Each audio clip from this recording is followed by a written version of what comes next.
শুধুই লবণ আর আলো চালের গুঁড়ো দিয়ে যে এত সুন্দর একটা পিঠের রেসিপি করা যায়, না দেখলে বিশ্বাসই করবেন না।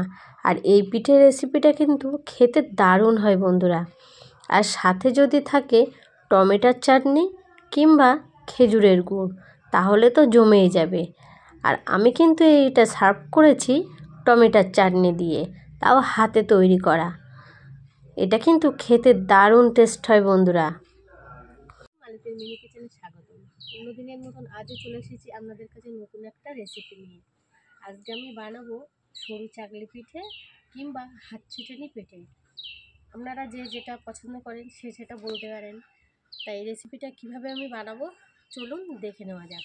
আপনি মনে করেন খেজুরের গুড় দিয়েও খেতে পারেন, আবার কিন্তু চাটনি টমেটো সস দিয়েও খেতে পারেন, কিংবা টমেটোর চাটনি যদি করে তৈরি করে খেতে পারেন তাও খেতে পারেন। যেটা ইচ্ছা সেটাই আপনারা খেতে পারেন। তো চলুন তাহলে এই রেসিপিটা আমি কীভাবে বানাই একটু দেখে নেওয়া যাক। প্রথমে কিন্তু আমি একটা বোল নিয়ে নিয়েছি।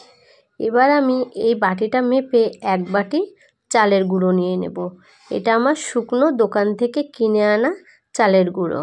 আপনারা হাতে বেটেও দিতে পারেন, আবার মিক্সচারে গ্রাইন্ড করেও দিতে পারেন। দেব স্টেপ লবণ, আর কিন্তু কিছুই পড়বে না এতে। এবার কিন্তু অল্প অল্প জল দিয়ে এটাকে ভালো করে মেখে নিতে হবে। খুব বেশি জল কিন্তু একেবারে দিতে যাবেন না, তাহলে কিন্তু পাতলা হয়ে যাবে। ওই জন্য কিন্তু অল্প অল্প জল দিয়ে একটা ব্যাটার তৈরি করে নিতে হবে। আর এটা কিন্তু হাত দিয়ে সুন্দর করে ঘুরিয়ে ঘুরিয়ে ব্যাটারটা বেশ ঘনত্ব হবে না, আবার বেশ হালকাও হবে না। আপনারা দেখুন আমি কীরকম ঘনত্বে এই ব্যাটারটা তৈরি করি। দেখতেই পাচ্ছেন ঘনত্বটা কেমন হতে চলেছে।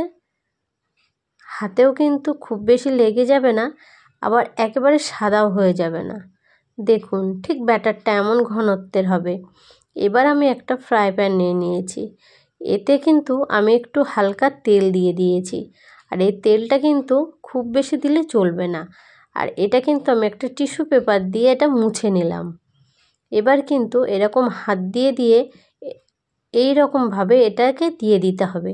এতে হাত ছিটানিও পিঠে বলে অনেকে, আবার কিন্তু সরু চাকলি পিঠেও বলে। দেখুন আমি কিভাবে এই পিঠেগুলো বানাই।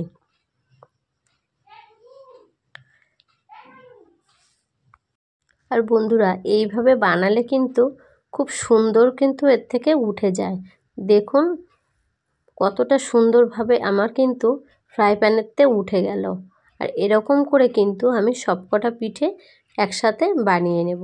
আর আপনাদের যদি এই পিঠের রেসিপিটা একটু ভালো লেগে থাকে, প্লিজ লাইক কমেন্ট শেয়ার আর সাবস্ক্রাইব করতে ভুলবেন না।